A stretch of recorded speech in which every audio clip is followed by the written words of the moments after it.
Me acompaña en esta oportunidad, como en otras ocasiones, un distinguido abogado, político y experto en temas electorales, como es el licenciado Eddie Olivares, quien fue procurador fiscal de la provincia Santo Domingo y además es un ex juez titular de la Junta Central Electoral. Actualmente el licenciado Eddie Olivares está en tareas políticas como vocero del expresidente Hipólito Mejía.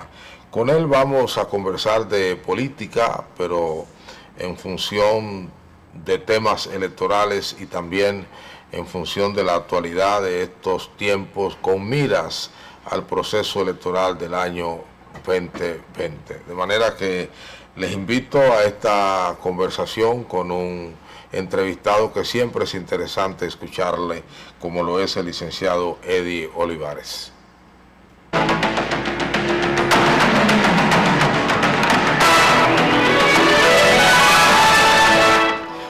Licenciado Eddie Olivares, una vez más, es un gusto para mí tenerle por acá. Le veo rejuvenecido totalmente. Pareciera que salir de la Junta Central Electoral y llevar la vida con más sosiego reporta serenidad que se refleja en la piel y me imagino que tranquilidad de espíritu, ¿no? Sí. Bueno, muchas gracias por la invitación. La verdad es que hay más tranquilidad, ciertamente. Los muchachos deben de estar más contentos. Sí, pero... Si es que usted no le da su pela de cuando en cuando. Pensaba, la mamá se encarga de eso. Okay. Pensaba que iba a estar un tiempo dedicado a la oficina y más tranquilo. Sí. Pero hemos tenido una actividad política intensa. Entonces, sumada a la relativa actividad jurídica, son dos, la política y la disciplina, el ejercicio del derecho, son dos de las actividades más absorbentes que pueden existir. Combinarlas las dos resulta muy difícil. Aunque usted fundamentalmente es un político. Sí, definitivamente ya tomé la decisión. Por eso el político absorbe al abogado. Sí, es así. Aunque usted es un gran abogado y me imagino que eso le obliga a permanentemente estar up to date, sobre todo en su materia, que es materia electoral, ¿no? Sí, y el constitucional, más en consulta, estoy más en el tema de consultas, de elaboración de documentos. Lo que llaman un jurisconsulto. Bueno, más o menos. Más o menos. Tengo que colocarme. Pero sí en lo que tiene que ver con la redacción de documentos jurídicos y la opinión sobre temas. Eso. Que por cierto, hemos perdido recientemente a dos grandes abogados. El doctor Artañán Pérez, un tratadista distinguidísimo, profesor universitario, autor de los textos con los que me imagino estudiaron ustedes, la gente de su edad. Él fue profesor mío. Y el doctor Pina, que reunía lo que en mi campo se llama sabiduría y también sabichosería, y un hombre muy más que culto, curtido en el derecho. Bueno, hay prácticamente un criterio generalizado de los abogados, en el sentido de que es el abogado más completo que tuvo el país. Igual que en el caso del profesor Artañán, profesor para mí... duro en lo civil y en lo penal, ¿no? Sí, en lo civil, pero Artañán... Y con una cultura griega, romana impresionante. Artañán era un maestro del derecho civil, pero era un gran penalista, porque su oratoria forense... Y anotó varios libros de derecho penal. Sí, de derecho penal también. Sí, anotado. Pero el aporte grande de él fue en materia de derecho procesal civil. Brillante, excepcional. Y en el caso del doctor Pina Acevedo, fue fundamentalmente su ejercicio. Muy intenso. Exitoso. Era también un gran jurisconsulto.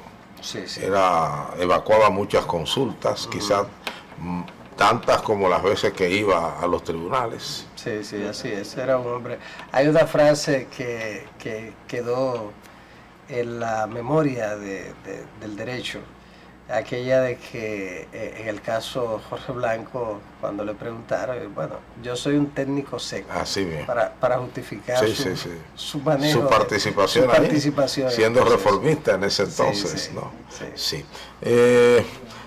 Doctor Olivares, una pregunta: ¿por qué en República Dominicana es más fácil reformar la Constitución de la República que aprobar una ley para regimentar la vida de los partidos políticos?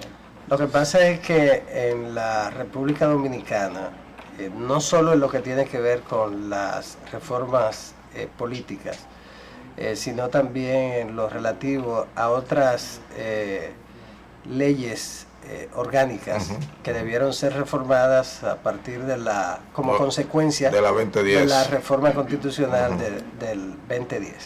En ese sentido, el Partido de la Liberación Dominicana, que tiene un control hegemónico del Estado Dominicano, tiene el control absoluto de los 3 poderes clásicos del Estado y de los extrapoderes que son parte del neoconstitucionalismo.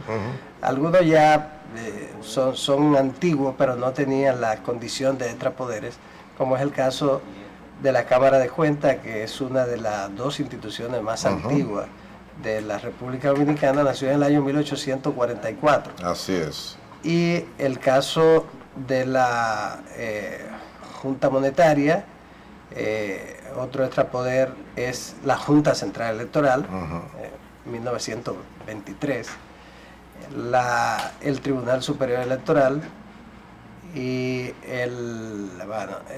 esos son los extrapoderes. Entonces, el Partido de la Liberación Dominicana tiene un control absoluto de los 3 poderes clásicos: el poder legislativo, que se supone debería ser el primer poder del Estado, el poder ejecutivo y el poder judicial, que es un poder delegado, pero que es el tercer poder del Estado y el que debería ser el contrapeso fundamental del Estado Dominicano, el contrapeso entre los poderes.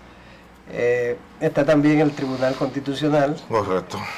Que en una democracia constitucional se erige como el defensor, el guardián de la supremacía de la Constitución, y por lo tanto ocupa un espacio en la pirámide excepcional, arriba. Sí, porque está por encima de todos. Sí. Entonces, en la medida en que es guardiana, ¿no? El PLD tiene el control de todos los poderes y como consecuencia de ello decide cuáles leyes aprueba y cuáles no, a pesar de que la propia Constitución manda a que se reforme la ley electoral 275-97, que es una ley orgánica, y se elabore una ley que regule los partidos políticos. En razón de que en el artículo 216, a partir del 2010, se constitucionalizó la democracia interna y la transparencia de los partidos políticos. Para darle concreción a ese mandato del constituyente, tiene entonces que hacerse una ley que haga que eso sea posible. El Partido de la Liberación Dominicana, los gobiernos del presidente Fernández, que fue el padre de esa constitución del 10, que cambió totalmente la constitución. Fue una constitución nueva a través de una asamblea revisora. A partir de ese cambio y de haber convertido una constitución reducida en cuanto a su articulado en una constitución acorde con lo que es el neoconstitucionalismo, que abarca aspectos que antes se reservaban para la ley, en este caso no se ha cumplido. Entonces, la ley de partidos tiene también una... Pero ha habido, yo creo que en todo el escarceo y en las vistas públicas o consultas de la Comisión Bicameral, hemos visto también que hay muchas posiciones encontradas entre los partidos de oposición. Sí, pero lo que ocurre con una ley de partidos es que la aprobación de una ley de partidos... El consenso ha sido difícil. Sí, una ley de partidos es un estatuto, un estatuto general de todos los partidos políticos, en determinados temas que se reserva el legislador del funcionamiento de su vida interna, y que en el caso nuestro se justifica porque ya los partidos no son entes fundamentalmente privados, sino que ya han traspasado ese umbral y se han convertido en entes públicos que reciben un financiamiento público y que por lo tanto están bajo la sombrilla de la fiscalización del Estado. Entonces, en esa la razón fundamental no es solamente el control hegemónico del Partido de la Liberación Dominicana, que ha sido decisivo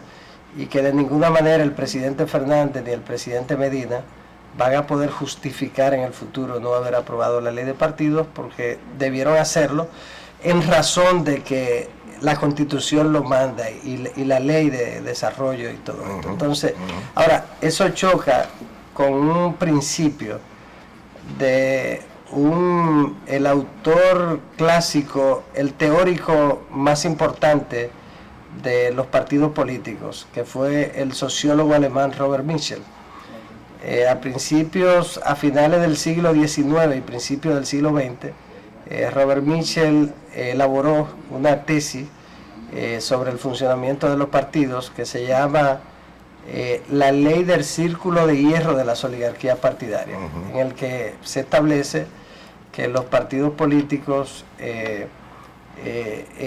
la circulación de las élites en los partidos políticos resulta muy difícil, y que quienes llegan a ocupar las funciones también de dirección de los partidos, esto viene de Alemania, o sea, estamos hablando de Europa. La ley de hierro, la ley de hierro aplica todo el poder. Sí, es más, en Europa mucho más. Sí. Entonces, los españoles siguen teniendo un concepto de los partidos políticos como si se tratara de organizaciones absolutamente autónomas del Estado. Entonces, así te la teníamos nosotros. Sí, así era. Esa teoría sobre el círculo de hierro de las oligarquías de los partidos se ha manifestado, por ejemplo, aquí, a propósito de la circulación de las élites, que se detienen.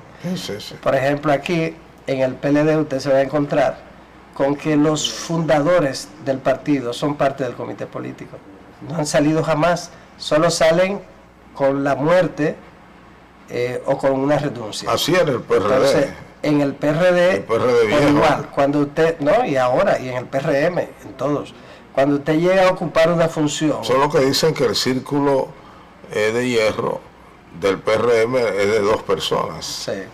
No, pero el círculo de hierro, además... Ellos tienen las muchas argollas, todas las otras son de ellos. Además de no permitir la circulación de las élites, no permite tampoco o dificulta la entrada de otros al círculo. Así es. Entonces, en esa situación, los partidos prefieren no regularse. Entonces, ¿usted cree que hay una actitud consciente en este caso de los políticos, no tanto del PLD como de los otros partidos con representación congresional, de no dar el paso de aprobar una ley? ¿Es lo que usted me está diciendo? Ahora ¿prefieren como están? No, la oposición quisiera una ley de partidos, la oposición como tal. Sin embargo, las élites, tal y como usted ha inferido, las élites de los partidos políticos siempre procuran evitar que haya una regulación efectiva. Todos coincidirían en que se haga una ley de partido, como se dice ahora, light. Dicen que fundamentalmente la resistencia viene por el aspecto económico. Si se hace la ley de partidos, son muchos factores. Si se hace la ley de partidos... Pero lo económico siempre pesa, porque ahora hay manos libres para cooperar de parte del sector privado. Sí, pero ellos la hacen sin que eso ocurra y no pasa nada. O sea, ¿violaría la ley? No. Si la ley pone topes y límites. No, a los gastos sí.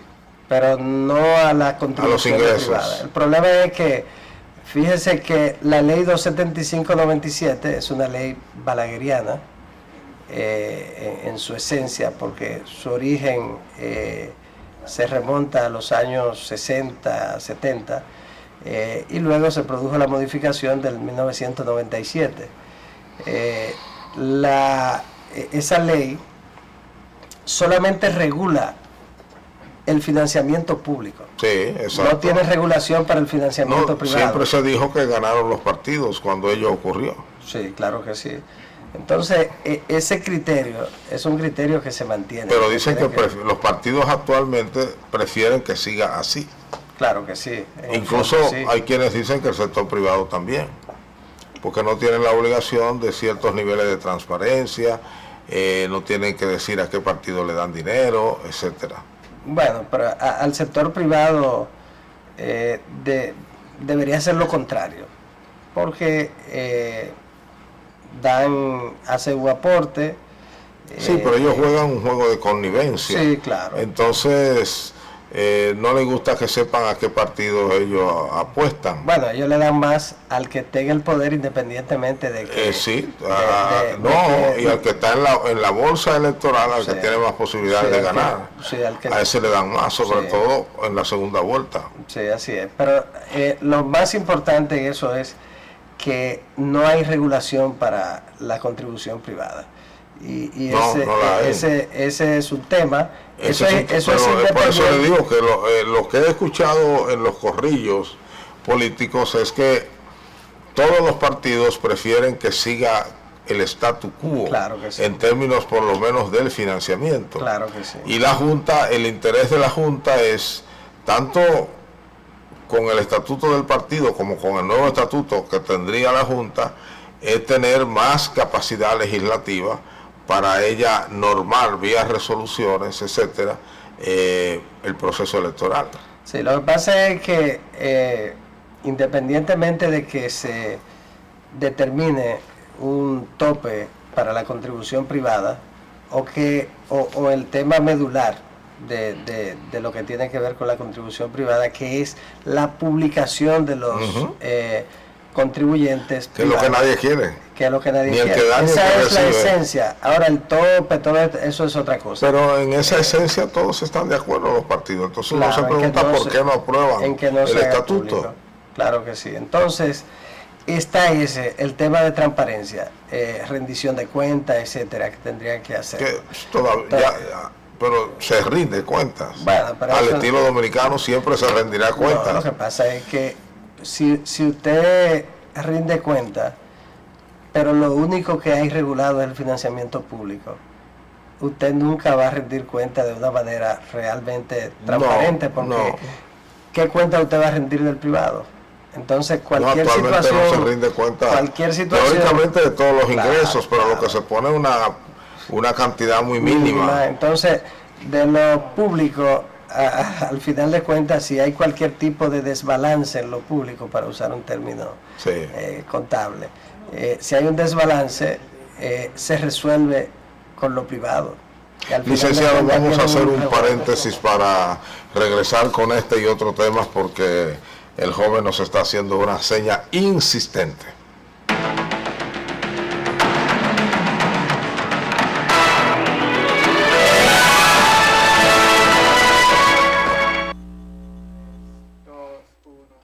Seguimos esta entrevista con el licenciado Eddie Olivares. Licenciado, entonces, para concluir este tema, ¿por qué de una manera concreta, 1, 2, 3, si pudiese ser así, no se aprueba, no hay un consenso previo para después ir a los hemiciclos a aprobar la ley de partidos políticos? La otra, la que sería orgánica, bueno, la ley es muy poco probable que sea aprobada. ¿Ah, sí? Y debió ser, la oposición debió pelear por esa ley. ¿Y por qué? ¿Por qué es poco probable que se apruebe? Porque los partidos prefieren estar a la libre. Sí, en el caso de la ley 275/97, de la reforma de esa ley, que debió hacerse en el año 2010, en el mismo 2010, para que tuviera efecto en las elecciones del 2012, y no se hizo. ¿Por qué no se hizo? Porque al partido en el poder no le interesa bajo ninguna circunstancia que la ley controle efectivamente el uso de los recursos del Estado, que es el otro tema del financiamiento ilegal. Pero la Junta ha dicho que va a recoger la posición suya y se va a basar en la Constitución para establecer regulaciones. Sí. Y el único mecanismo que le queda a los partidos que no estén de acuerdo es ir al Tribunal Constitucional, pero en el brejete de unas elecciones no habrá tiempo. Sí, el órgano electoral, y en este caso el presidente, el magistrado Cataño, ha sido bien claro y enfático en cuanto a que va a regular mediante... ¿Con ley o sin ley? Con ley o sin ley, y tiene toda la razón. Es lo que hemos sostenido desde el año 2010. Vamos a decir lo que fue su pleito. Sí, y ojalá eso ocurra y él tenga, creo que va a ser así, la voluntad firme, él y los demás integrantes del Pleno. Va a ser un aporte extraordinario al país. Tanto en lo que tiene que ver con la campaña electoral, que es lo que regula la ley electoral 275-97, como en lo que tiene que ver con la ley de partidos, que también puede ser regulada por resolución, y además que aparece contemplada en 50 artículos. La ley electoral actual tiene un capítulo conformado por 52 artículos que se refieren a los partidos políticos. Es una especie de ley de partido. Entonces, lógicamente, no abarca los temas fundamentales que manda la Constitución de la República, pero de todas maneras da lugar a que el órgano electoral, con su poder reglamentario constitucional, pueda sobre esa base entonces reglamentar el proceso. Y en ese sentido el magistrado Cataño tiene toda la razón. Una ley de partidos políticos debe contener lo siguiente, y ahí usted va a ir dándose cuenta, de los amigos televidentes, de la razón por la que no se aprueba. Por ejemplo, ya hablamos de la parte de la transparencia y el funcionamiento del partido. Lo otro es, lo más importante de una ley de partido, es lo que tiene que ver con la democracia interna del partido. Debe establecerse mecanismos que garanticen esa democracia interna. Por ejemplo, la forma de elegir los directivos del partido, la forma de elegir los candidatos a los cargos de elección popular. Y ahí está la esencia de todo. Porque la razón de ser de los partidos políticos es alcanzar el poder político. Y entonces la función fundamental del partido político, de un partido político, es la de presentarle al electorado los candidatos a los cargos de elección popular. Esa es su principal función. Luego está hacer oposición, gobernar, etcétera. Entonces, en esa parte, la forma de escoger los candidatos es fundamental. La cúpula de los partidos políticos quisiera siempre tener el poder para seleccionarlos ellos, y de ninguna manera que sean las bases las que decidan. Entonces, cuando no lo hacen directamente, prefieren entonces tener un control sobre el proceso para poder manipularlo. Entonces, con una ley de partido sería mucho más difícil que eso ocurra, independientemente de la modalidad de primaria que sea aprobada, si es primaria abierta o cerrada, o primaria cerrada o semicerrada o abierta, que son mecanismos, los mecanismos de elección interna de los partidos políticos, que sea simultánea, que todos están de acuerdo en ese sentido hasta ahora, que sea fiscalizada, organizada por el órgano electoral, que hasta ahora también todos han dicho que están de acuerdo, no sabemos mañana. Entonces, esos son elementos fundamentales. Luego, una ley de partidos tiene que establecer cómo se utilizan los recursos del partido. Tiene que establecer topes a los gastos de los partidos políticos. Esos son factores esenciales que ahí está la esencia de una ley de partidos políticos. Sobre eso tendrán que trabajar los partidos. Todos los días parece más difícil, incluso en el escenario actual.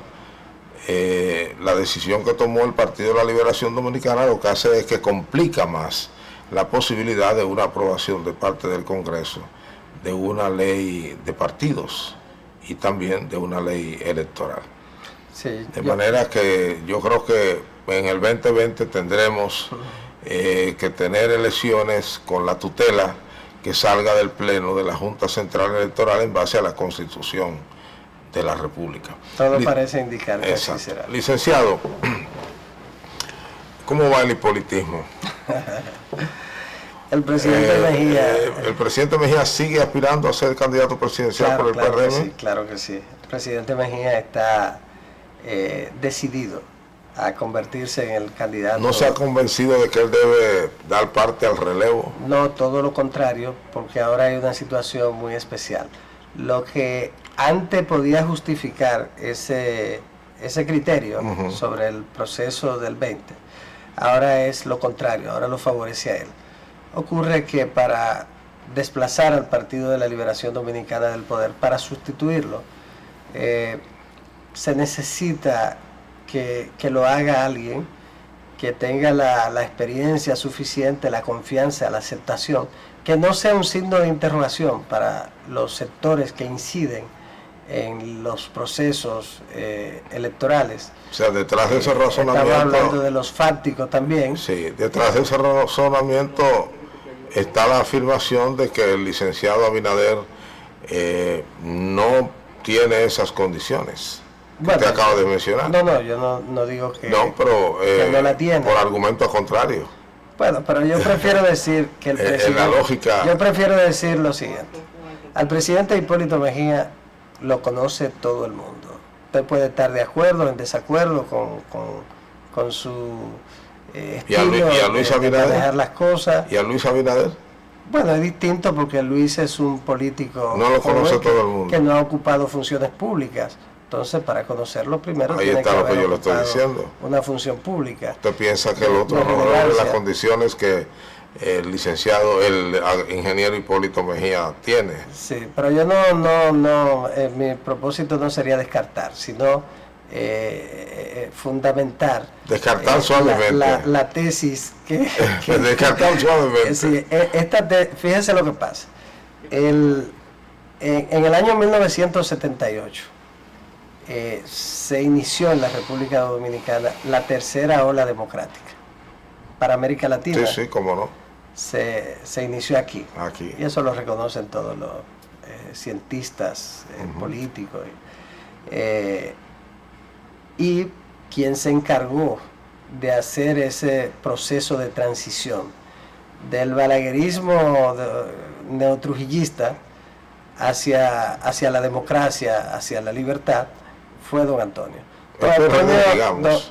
El PRD con don Antonio de candidato. Sí, con Peña Gómez como el PRD con don Antonio de candidato. Con don Antonio de candidato. Pero un mérito extraordinario para don Antonio, el hecho de que como presidente la figura.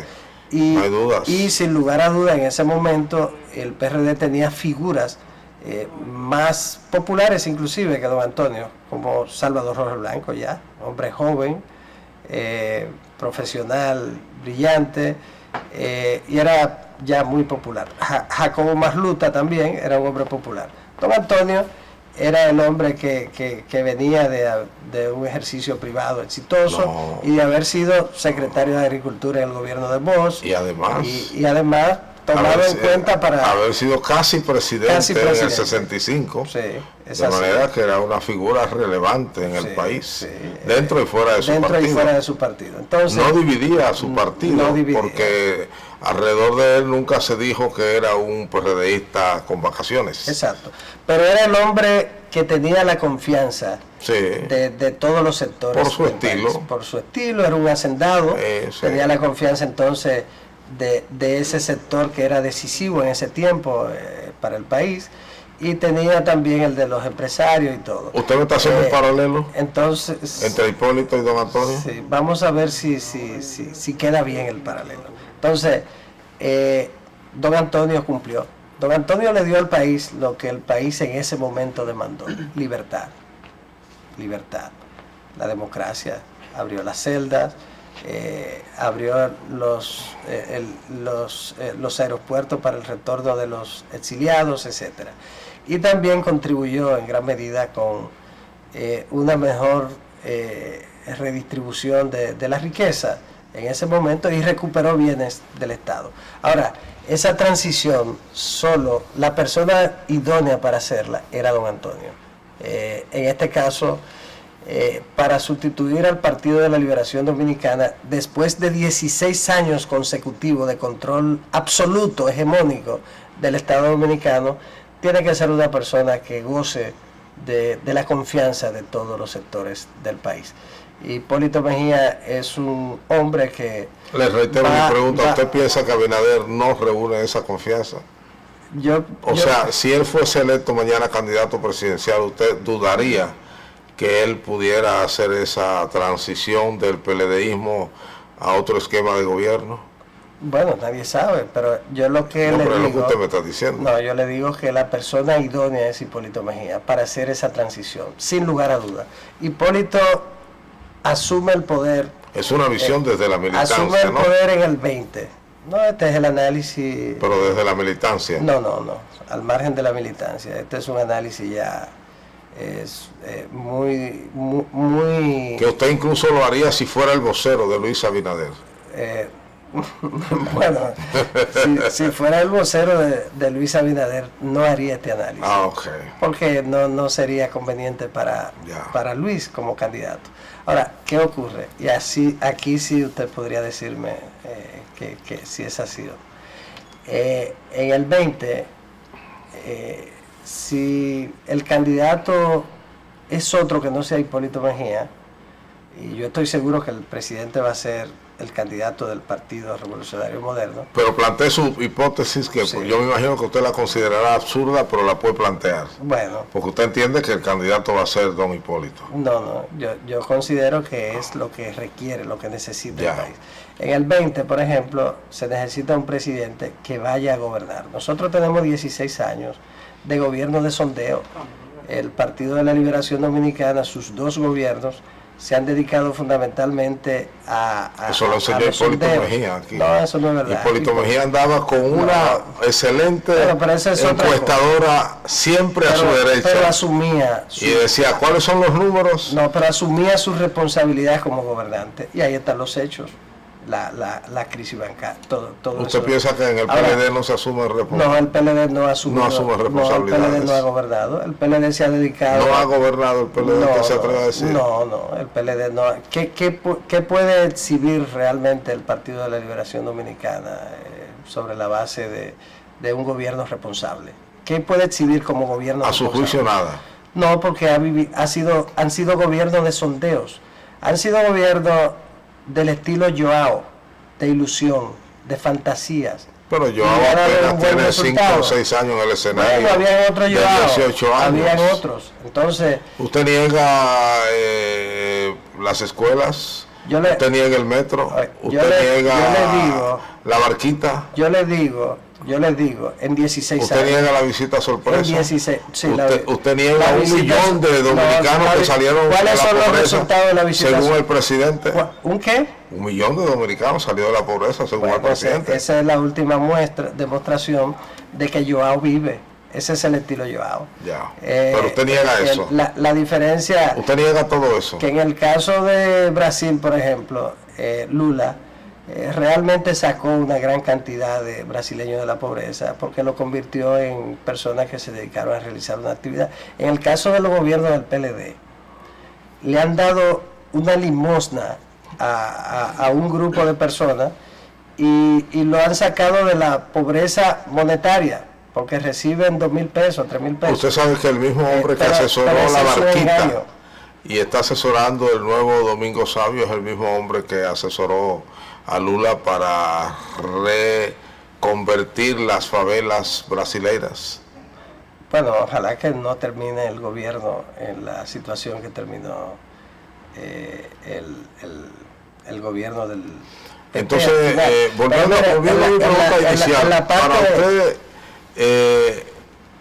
el expresidente Hipólito Mejía es el seguro candidato presidencial por el PRM. Sí, y es el hombre idóneo. Pero las encuestas no lo dicen. Para empezar a gobernar en el país en el 20. La afirmación sobre de las encuestas. Porque Hipólito Mejía va a dedicarse a gobernar porque no va a estar pensando al día siguiente de su juramentación en la reelección del 24. O sea que en caso de que Luis sea, ya el otro día, el 17 de agosto, él estaría pensando en la reelección. Cualquier candidato que no sea Hipólito Mejía. Pero si nos vamos a la historia, y decía Ortega y Gasset que el hombre es hijo de la historia, don Hipólito Mejía hizo exactamente lo que usted está diciendo. Bueno, dijo que no se iba a reelegir y forzó una reforma constitucional. ¿Usted sabe cuándo fue eso? En el año 2002. ¿Sabe cuántos años han transcurrido de ahí para acá? Incluso hicieron un trabajo muy especial para eso. 16 años. ¿Usted piensa que hay arrepentimiento de él, de eso? Claro que sí. Ya. Ha reconocido, o sea, que no repetiría eso. Ha reconocido, es que él lo ha reconocido. Es el único político en este país que se ha autocriticado. Aquí nadie se autocritica. Aquí todos los políticos somos genios. El único político en este país que se ha autocriticado, y usted conoce, ha estado en su condición de comunicador, de ejecutivo de la comunicación, ha sido testigo de todo este proceso democrático. Usted no encuentra a nadie que se haya autocriticado, ni siquiera los marxistas, que la autocrítica era un principio marxista. Bueno, ni siquiera al interior del partido. Ni siquiera al interior del partido. Ahora, el único político aquí que se ha autocriticado por una acción o por más de una es Hipólito Mejía. Entonces no veremos a Carolina Mejía como candidata vicepresidencial. Carolina Mejía va a ser la secretaria general del partido. Y a eso se va a dedicar. Sin lugar a duda. Tiene las encuestas le dan sobre un 70%. Y los estatutos le prohíben ser inclusive candidata. Vamos a cualquier otro cargo. Vamos a una pausa comercial para venir al último espacio del programa para escuchar sus comentarios sobre lo que pasó en la Suprema Corte de Justicia, precisamente alrededor de la figura del expresidente Hipólito Mejía.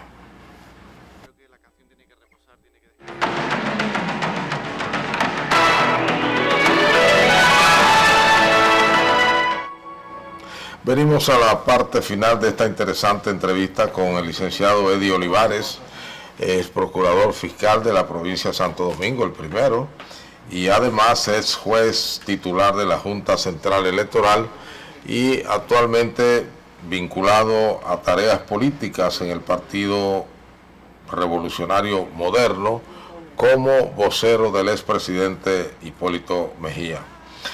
Licenciado, como usted sabe, la opinión pública está como dividida alrededor de lo que ocurrió en la Suprema Corte de Justicia, donde el senador Wilton Guerrero, por la provincia Peravia y el Partido de la Liberación Dominicana, después de casi 7 años, admite que todo lo que él dijo contra Hipólito Mejía era mentira, en relación a que en plena campaña electoral del 2012, don Hipólito habría ido a México, se había montado en el avión del Chapo Guzmán y había recibido ayuda, había ido a buscar ayuda económica.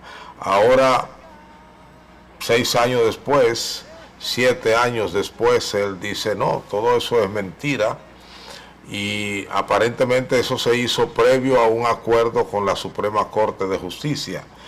Hay quienes piensan que eso sienta un mal precedente, porque cualquiera podría decir de otra persona, dentro o fuera de una campaña electoral, lo que quiera, y después sencillamente decir yo no tenía todos los datos, yo recibí una información equivocada, cuando todo el mundo sabía que en este caso concreto se trató de una jugada política a favor del candidato de entonces, que lo era el hoy presidente Danilo Medina.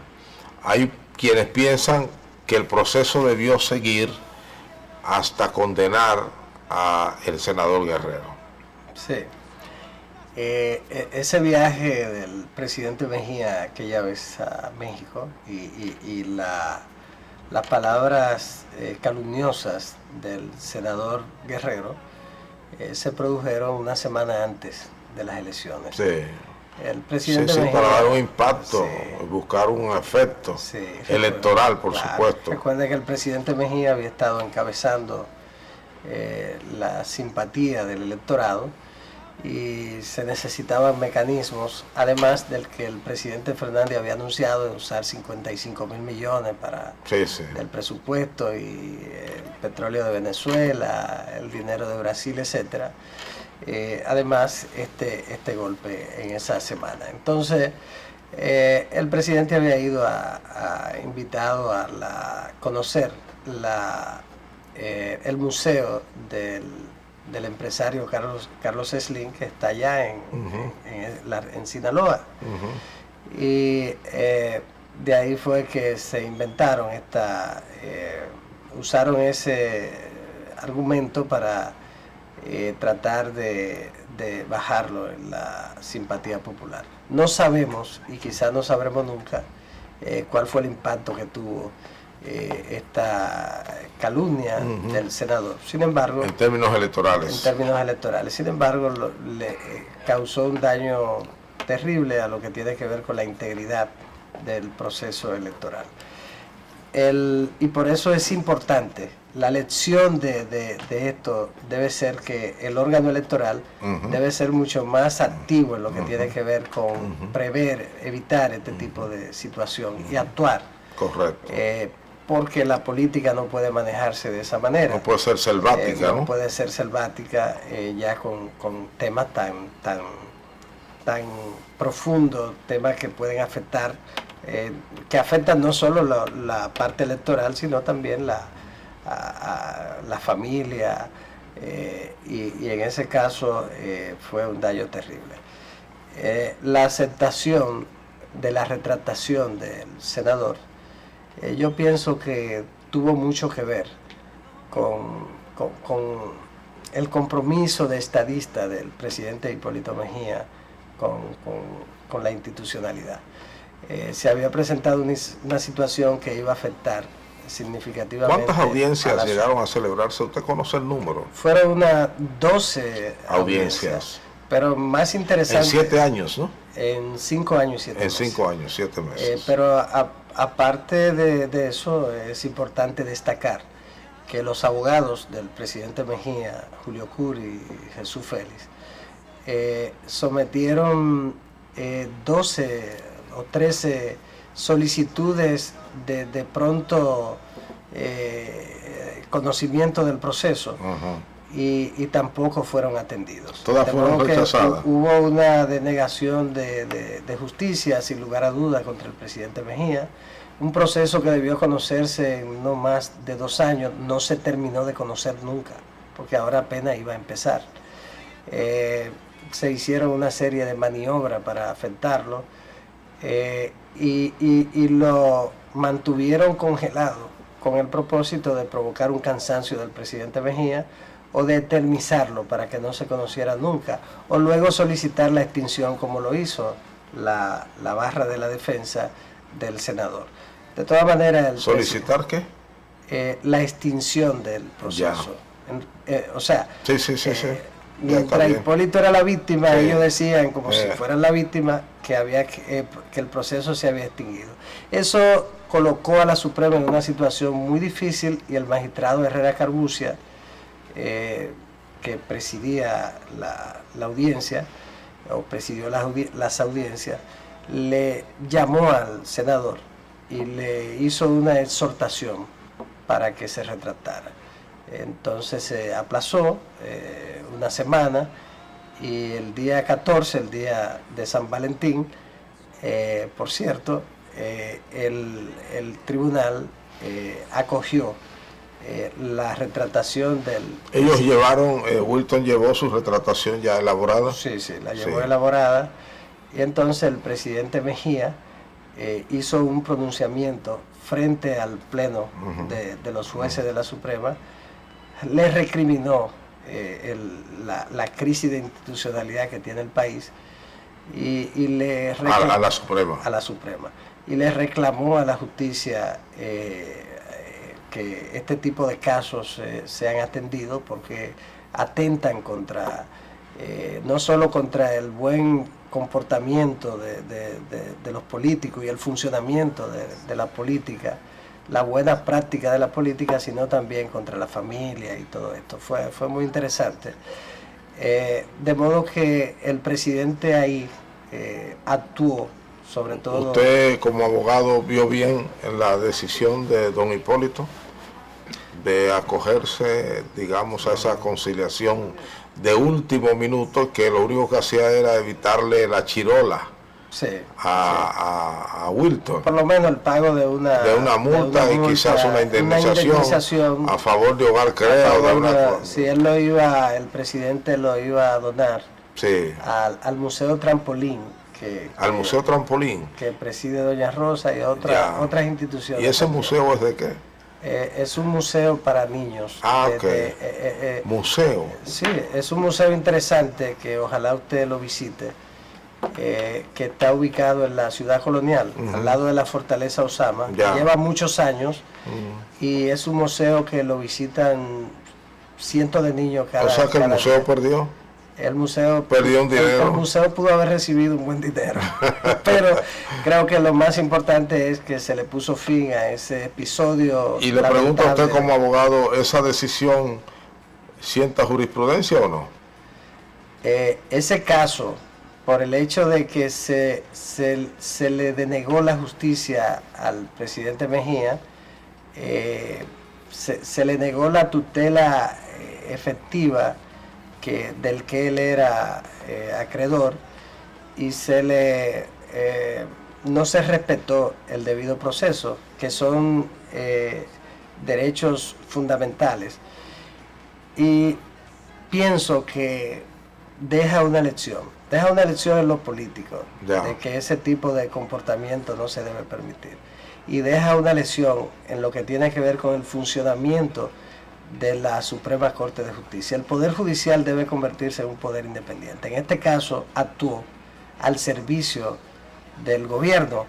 Al final de cuentas, lo que hizo el senador Wilton Guerrero benefició al presidente Danilo Medina, y no podíamos esperar otra cosa. El gobierno no lo dejó solo, el gobierno lo amparó, lo protegió.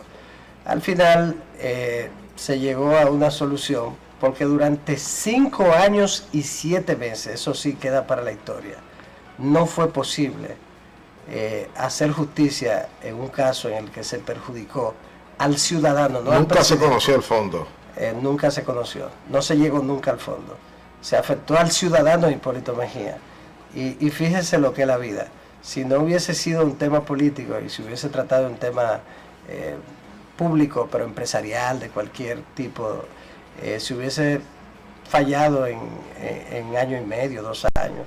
El caso de Hernani Salazar contra Vincho Castillo, recuerde, que en un año, en menos de un año, en la Suprema que presidía el magistrado Subero Isa, se falló.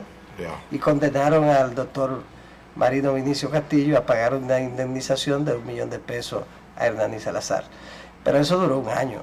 Después los procesos que hemos tenido aquí no han pasado de un año ninguno. Y en este caso 5 años y 7 meses. Licenciado Eddie Olivares, muchísimas gracias por acompañarme, y bueno, estoy muy satisfecho con este programa, una luz de sabiduría de su parte y dándonos a conocer sus pareceres y posiciones políticas y estos juicios finales, juicios jurídicos políticos sobre el tema de esta audiencia, de este caso, el caso Mejía versus Wilton, la querella que por difamación. Probablemente dará mucho de qué hablar, incluso creo que podría generar hasta investigaciones y libros en la República Dominicana sobre todos los elementos y las dimensiones que hay ahí envueltos. Y es muy interesante luego recoger el acta de audiencia de ese día, porque hay cosas que se reconocieron y que aparecen recogidas en el acta. Muchas gracias y